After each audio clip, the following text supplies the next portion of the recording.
اعوذ باللہ من الشیطان الرجیم بسم اللہ الرحمن الرحیم۔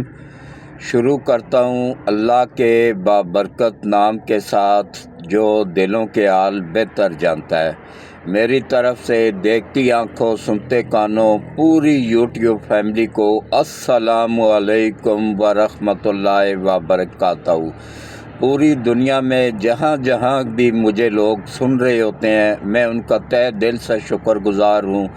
اللہ ان کی ساری پریشانیاں دور کرے، ساری مشکلیں آسان کرے، غیب سے مدد فرمائے اور اللہ ان کو صراط مستقیم پہ چلنے کی توفیق عطا فرمائے۔ کوشش کیا کریں کہ میری ویڈیوز کو پورا دیکھا کریں، سکپ نہ کیا کریں اور گروپوں میں شیئر بھی کر دیا کریں۔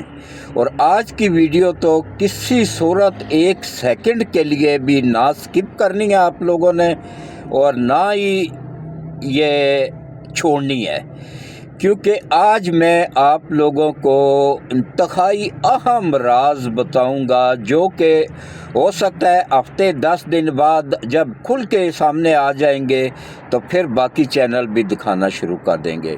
جیسے میں خود سب سے سینئر صحافی ہوں، سینئر یوٹیوبر ہوں عمر میں، صحافت میں تو میں 1975 سے ہوں نا، اس میں سینئر ہوں۔ نوائے وقت اخبار سے کیا تھا عارف نظامی صاحب کی زیر نگرانی، وہ مالک بھی تھے اور میرے استاد محترم بھی تھے۔ تو اسی طرح دیکھیں میرے ذرائع بھی سب سے سینئر ہوتے ہیں، سب سے بہترین ہوتے ہیں، جن کا میں تہ دل سے شکر گزار ہوں کہ وہ مجھے اس طرح کی خبریں اندر سے نکال کے دے دیتے ہیں۔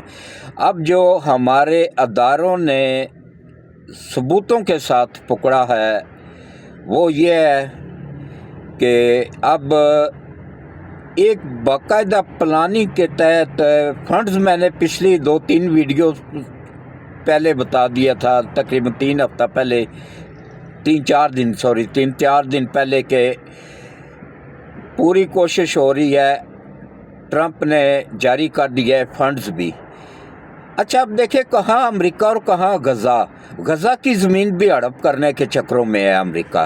اب اس کی اس پہ دیکھ لینا کہ کہاں یہ کبھی بھی یہود و نصارہ، قرآن خود کہتا ہے کہ تمہارے کھلے دشمن ہیں، یہ ان کے نزدیک بھی مت جانا، اگر تم ان کے نزدیک جاؤ گے، ان سے دوستی رکھو گے تو ان جیسے ہی ہو جاؤ گے۔ تو ہمیں دوستی رکھنے سے یا ان کے نزدیک جانے سے منع کیا گیا ہے۔ تو جو بندہ یہودن کو شادی کر کے گھر میں لے آئے، اس سے بچے پیدا کرے اور اس کے بچے یہودیوں کے پاس ہوں تو وہ کیسے ہمارا وفادار ہو سکتا ہے؟ وہ ان کا ہی وفادار ہے اور ان کا ہی رہے گا۔ اب پلاننگ یہ ہے جناب کہ ایک خط لکھا جائے گا، تیسرا خط لکھے گا یہ نہیں، اس کو تو جیل میں سہولت ہی نہیں ہے خط لکھنے کی، خط لکھیں گی وہی پیچھے اس کی بیٹھی ہوئی عالمی طاقتیں۔ انہوں نے اب کیا منصوبہ بنایا ہے کہ دیکھیں، ایک منصوبہ وہ بناتے ہیں اور ایک منصوبہ اللہ پاک بناتا ہے، اور منصوبہ وہی کامیاب ہوتا ہے جو اللہ کا بناتا ہے۔ اللہ کا منصوبہ کامیاب ہوتا ہے کیونکہ وہ مالک ہے، خالق ہے۔ اور باقی دیکھیں آج میں ایسی شدت میں ایسے اس میں آیا ہوں نا کہ میں بھول گیا ہوں۔ لاکھوں کروڑوں درود و سلام آقا دو عالم خاتم النبیین صلی اللہ علیہ وآلہ وسلم پہ اور آپ کی آل پاک پہ، صحابہ کرام پہ، اولیاء کرام پہ۔ تو اب کس طریقے سے یہ اس کی طرف سے عمران خان کی طرف سے لکھے جائیں گے، ایک نہیں کئی خط ہوں گے۔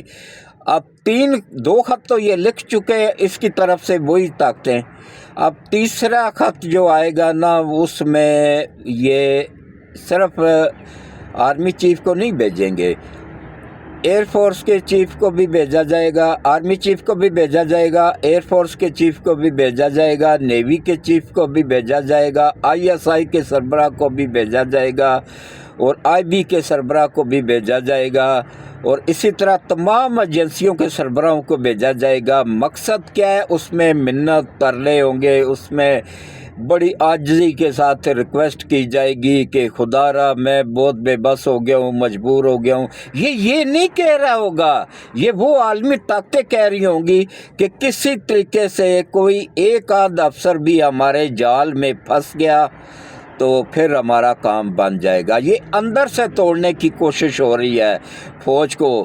دو کوششیں ہو رہی ہیں، ایک فوج کو اور عوام کو لڑانے کی، اس کے لیے انہیں خدمات حاصل ہیں غدار بلوچ سرداروں کی اور ماہم بلوچ جیسی غدار عورت کی۔ اس کے اکاؤنٹ میں ابھی فریش ڈالا گیا ہے، وہ یہاں کے اکاؤنٹ میں نہیں، دبئی کے اکاؤنٹ، یہاں پہ تو اس کے اکاؤنٹ فریز ہو چکے ہیں، پکڑے جا چکے ہیں، اس میں بھی کئی 100 ارب ڈالر موجود تھے۔ تو اب جو دبئی میں اس کے اکاؤنٹ میں ڈالے گئے پیسے ہیں وہ ہنڈی کے ذریعے بلوچستان پہنچائے گئے ہیں، اس میں 50 کروڑ ڈالر اس کے اکاؤنٹ میں ڈالا گیا ہے بلوچستان میں افراتفری پھیلانے کے لیے۔ آگے وہ تقسیم کرے گی ان بلوچ سرداروں میں بھی، اور خود بھی رکھے گی اور بلوچوں کو بھی خریدے گی۔ تو بکاؤ قوم تو ویسے بلوچ نہیں ہے، لیکن اب کا کچھ پتہ نہیں ہے کہ آج کل غربت ہے، مہنگائی ہے، لوگ بے بس ہو جاتے ہیں۔ لیکن ملک کا سودا کبھی نہیں کرنا چاہیے۔ ملک کے لیے ایک دین اور ایک ملک بیچنے والا کی دنیا بھی خراب ہو جاتی ہے اور آخرت بھی خراب ہو جاتی ہے، اور پیسہ بھی نہیں اس کے پاس ٹھہرتا ہے۔ آرام کے پیسہ کبھی نہیں ٹھہرا ہے، وہ ادھر سے آیا ادھر گیا۔ تو یہ ذہن سازی اب کی جائے گی افسران کی کہ اندر سے بغاوت ہو جائے کس طریقے سے، اور بہت سارے جونیئر افسران ان کے غدار ہیں، ابھی بھی ہر ادارے میں موجود ہے۔ تو لیکن فوج میں اتنا خطرہ نہیں ہے، فوج میں تو ایک باقاعدہ ڈسپلن ہے، ایک نظام ہے، وہاں پہ اتنا خطرہ نہیں ہے۔ خطرہ ہے تو کس طریقے سے ہے کہ عوام کی ذہن سازی بڑی تیزی کے ساتھ کی جا رہی ہے۔ یہ میڈیا کو خریدا جا رہا ہے، یوٹیوبروں کو خریدا جا رہا ہے، یہ عادل راجہ جیسے غدار، وہ مہدی جیسے غدار شیطان، اور یہ جو عمران ریاض جیسے غدار، اور یہ احمد میر جیسے غدار، اور بہت سارے اسی طرح کے ہیں، وہ کیا نام ہے، جو ملک کے خلاف فوج کے عوام کی ذہن سازی کر رہے ہوتے ہیں فوج کے خلاف۔ اور ایک وہ نشئی بھی ہے پوڈری، وہ شرابی، پتہ نہیں اس مردود کا نام بھی مجھے نہیں آتا، وہ صحافت کے نام پہ دبا ہے، صحافی ہے ہی نہیں ہے وہ۔ تو وہ بھی اسی طرح فوج کے خلاف ہی ہمیشہ بھونکتا رہتا ہے، لیکن کبھی کبھی جب نشے میں ٹن ہوتا ہے نا تو پھر سچ بات بھی اس کے منہ سے اللہ تعالیٰ نکال دیتا ہے۔ تو اب عوام کی ذہن سازی اس طرح کی جائے گی کہ عوام کو فوج کے خلاف، اداروں کے خلاف، ملک کے خلاف، موجودہ حکومت کے خلاف کیا جائے گا، اور کوشش کی جا رہی ہے ان کی ذہن سازی کی جائے۔ یہ کیوں یہ IMF کا وفد آ کے تو مل رہا ہے؟ پہلے اس نے کوشش کی آرمی چیف سے ملنے کی، وہاں اس کی دال نہیں گلی، کیونکہ اب آرمی چیف وہ والا نہیں ہے جو بکے ہوئے ہوتے تھے، ان کے ٹاؤٹ ہوتے تھے۔ یہ علی اور فاطمہ کا شعر ہے، علی اور فاطمہ کی اولاد ہے، شاہ شمس تبریز کی نسل ہے۔ یہ نہ جھکنے والا ہے نہ بکنے والا ہے۔ اس کی طرف سے انکار ہونے کے بعد پھر چیف جسٹس کے پاس وہ گئے، وہاں ان کو بہترین گائیڈ لائن ملی، ان کو مطمئن کیا گیا۔ ملک کے مفاد میں جو ہوتا ہے نا وہ ایسا ہوتا ہے چیف جسٹس۔ اللہ یا افریدی کو لمبی صحت والی زندگی دے اور اس کی اللہ دنیا اور آخرت دونوں بہتر کر دے، آمین۔ ایسے ہوتے ہیں ملک کے وفادار۔ کس طریقے سے اس نے گائیڈ کیا ان کو مطمئن کیا، اور کوئی ایسا راز بھی ان کے والے نہیں کیا۔ اس کے بعد اب وہ سیاسی لیڈروں سے مل رہے ہیں، سیاسی پارٹیوں سے، سب سے نہیں ملیں گے، وہ صرف PTI کے لوگوں سے ہی ملیں گے۔ کیوں؟ کیونکہ یہ ان کی جماعت ہے، یہ ملک کی جماعت نہیں ہے، یہ پاکستان کی جماعت نہیں ہے، یہ ان عالمی طاقتوں کی جماعت ہے، یہ یہودی لابی کی جماعت ہے۔ انہوں نے ایسے ہی تو نہیں جمائمہ نے قربانی دی تھی۔ اب اس کے بچے 2.25 سال ہونے والے، ایک مرتبہ بھی اس سے ملنے نہیں آئے۔ اگر اس کے بچے ہوتے، اس کا خون ہوتا ان کے جسموں میں یا حلال کھلایا ہوتا تو وہ ضرور آتے۔ جب بچوں کی اولاد کے جسم میں یہ حرام شامل کرو گے، کرپشن کا پیسہ استعمال کرو گے تو ایسا ہی ہوگا۔ بیٹی البتہ بہت اس کے لیے تڑپ رہی ہے، لیکن اس نے کبھی اس کو تسلیم ہی نہیں کیا۔ وہ کرسچن بن گئی ہے، بیٹے دونوں یہودی بن گئے ہیں، اور خود عالم اسلام کا لیڈر بنا ہوا بیٹھا ہے، یوتھڑوں کا لیڈر بنا ہوا بیٹھا ہے۔ تو ملک کے وفادار بنے، اپنی قوم کے وفادار بنے، اور کس طریقے سے دیکھیں اب اندر سے پاکستان کو اللہ نے اتنا مضبوط کر دیا ہے کہ ہم ہر قسم کا اسلحہ، جنگی جہاز بنانے والے جو ٹوٹل 4 ملک تھے، 3 ملک تھے پہلے، امریکہ، فرانس، چائنا اور روس، 4 ملک تھے۔ 5واں ملک اس میں پاکستان اللہ کی مدد سے داخل ہوا ہے کہ پاکستان اپنے جنگی جہاز بنا رہا ہے۔ اور یہ قوم یوتھڑ کہہ رہی ہے کہ پھر میں نواز شریف کی زیادہ تعریفیں کرتا ہوں یا اس کے وہ کرتا ہوں، کیوں نہ میں کروں، کہ یہ اس نے اپنی ذاتی جیب سے پیسہ لگا کے جے ایف تھنڈر کے، یہ ہمارا گورنمنٹ کے پاس اتنا پیسہ ہی نہیں تھا وہ خرید کے سکے، پوری فیکٹری خرید کے گورنمنٹ آف پاکستان کو دے دی۔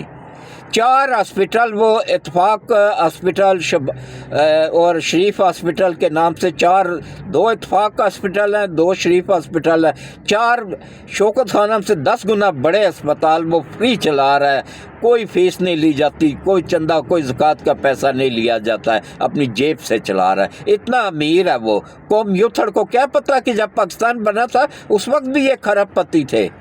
گوگل سرچ کرو نا، ویسے تو گوگل سے ہر چیز نکالتے ہوئے یہ بھی گوگل سرچ کرو کہ اتفاق فاؤنڈریز کب لگی تھی۔ 1965 میں لگی تھی، اور جس وقت یہ پاکستان بنا تھا اس وقت ان کی 4 فیکٹریاں انڈیا میں تھیں اور 2 فیکٹریاں بنگال میں تھیں، 2 فیکٹریاں لاہور میں تھیں۔ لاہور والی فیکٹریاں تو ذوالفقار علی بھٹو نے زندگی کی سب سے بڑی ایک ہی غلطی اس شخص سے ہوئی ہے، اور وہ یہ جو سرکار پرائیویٹ اداروں کو اس نے قومی اس میں کر لیا تھا، اس کی بھی ذہن سازی انہوں نے کی تھی، بھٹکایا گیا تھا اس کو بھی، ورنہ وہ ملک کا وفادار تھا، ملک کے لیے اس نے جان قربان کر دی، پھانسی پہ لٹک گیا، لیکن کبھی عوام کو نہیں کہا کہ باہر نکلو اور میرے لیے فوج پہ حملے کرو یا اداروں پہ حملے کرو یا توڑ پھوڑ کرو یا حکومت کے خلاف نکلو، کبھی نہیں اس نے کہا تھا، ورنہ اس وقت وہ ایک ڈکٹیٹر ضیاء الحق کی حکومت تھی، عوام اس سے سخت نفرت کرتی تھی، اب بھی کرتی ہے۔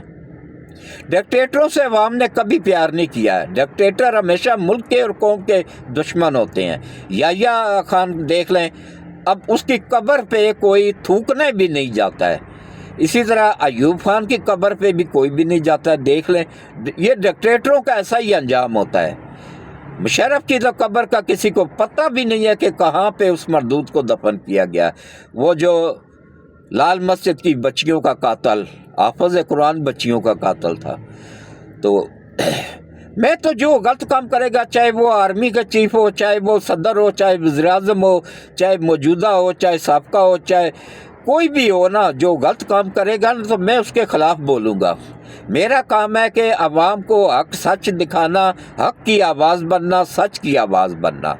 تو خدا را اپنے ملک کا ساتھ دیں، اپنی آرمی کا ساتھ دیں، روزانہ 3-4 بندے اپنی جانوں کا آرمی سے اپنی جانیں قربان کر رہے ہیں اس ملک کے لیے، ہم سب کے لیے۔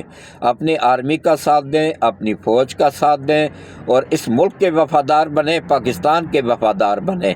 پاکستان قائم ہے تو کئی عمران آئیں گے، کئی نواز شریف آئیں گے، کئی شہباز شریف آئیں گے، کئی زرداری آئیں گے، کئی بلاول آئیں گے، کئی فضل الرحمان آئیں گے۔ ملک کے وفادار بنیں، ملک کے ہمیشہ ملک کی فیور میں سوچیں، دین کے وفادار بنیں، سب سے پہلے تو اللہ کے وفادار بنیں، پھر اس کے پیارے حبیب کا وفادار بنیں، پھر اپنے ملک کے وفادار بنیں، اپنے ماں باپ کا وفادار بنیں، اور اپنے بزرگوں کے وفادار بنیں، اپنی فیملی کے وفادار بنیں، اور اس کے بعد اپنے بچوں کو حلال طریقے سے کھانا کھلائیں، حلال کھلا کے ان کی تربیت کریں، پھر وہ آپ لوگوں کے وفادار ہوں گے، آپ لوگوں کی بڑھاپے میں خدمت بھی کریں گے۔ اگر ان کے خون میں حرام شامل کرو گے تو پھر بڑھاپے میں وہ جوتے ماریں گے آپ لوگوں کو۔ تو اس کے ساتھ ہی میں اجازت چاہوں گا آپ سب سے کہ یہ خدا را ملک کا ساتھ دیں، آرمی کا ساتھ دیں، اور اپنے اداروں کا ساتھ دیں۔ اور اس وقت ہمارا ملک اپنی بقا کی جنگ لڑ رہا ہے، اور آج ہے شب برات بھی ہے، اچھی طرح عبادت کریں، اپنے گناہوں کی بخشش کروائیں، اور کوشش کریں کہ ہاں نہیں کر سکتے ہیں تو عشاء کی نماز پڑھ کے سو جائیں، وہ بھی آپ کی عبادت میں شمار ہوگی۔ صبح اٹھ کے فجر پڑھیں۔ اگر پوری رات آپ بیٹھے رہیں، صبح فجر کے وقت سو جائیں تو اس کا بھی کوئی فائدہ نہیں ہوگا۔ فجر کی نماز صبح اٹھ کے لازمی پڑھیں۔ اور اس کے ساتھ ہی میں اجازت چاہوں گا۔ اللہ حافظ۔